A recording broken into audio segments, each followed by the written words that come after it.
À quelle époque l'imam al-Mahdi sortira? Et comment sera cette époque? L'homme bien guidé attendu par les musulmans à la fin des temps.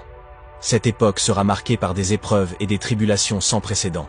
Et l'imam al-Mahdi sera celui qui conduira les croyants vers la victoire finale.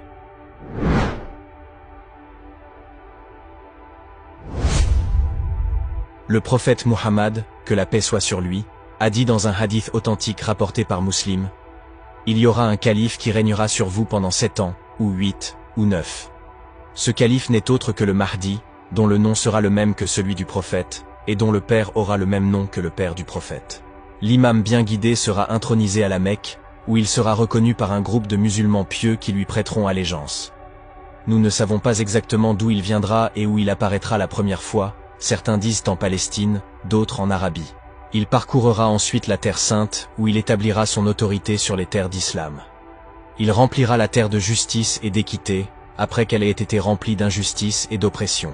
Mais il aura aussi des ennemis acharnés, qui chercheront à le combattre et à le renverser. Il est dit que ces ennemis formeront une coalition immense, composée de 80 nations différentes. Donc une alliance de plusieurs États. Leur nombre sera si grand qu'ils couvriront la terre comme une nuée de sauterelles. Le Mahdi les affrontera avec ses partisans, qui seront beaucoup moins nombreux, mais beaucoup plus sincères et dévoués, et surtout aidés par Allah. Le prophète a dit: un tiers des musulmans s'enfuira, et Allah n'acceptera jamais leur repentir. Un tiers mourra, et ils seront les meilleurs des martyrs auprès d'Allah. Et un tiers sera victorieux, et ils ne seront jamais éprouvés.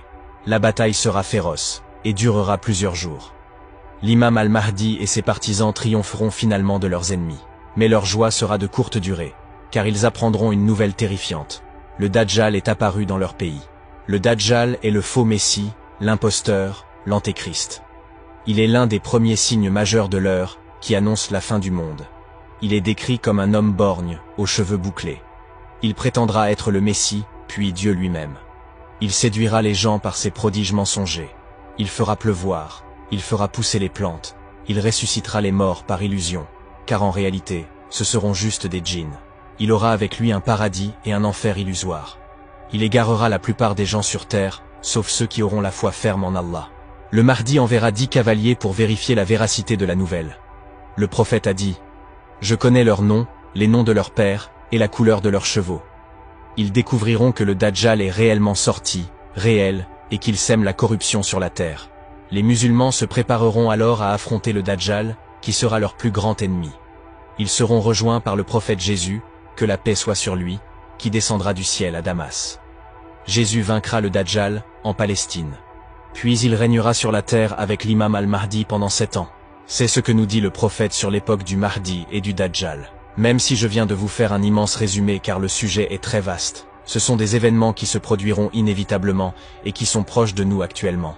Le prophète, que la paix soit sur lui, a dit: les signes majeurs sont comme des perles sur un collier. Quand le collier est coupé, les perles se succèdent les unes après les autres.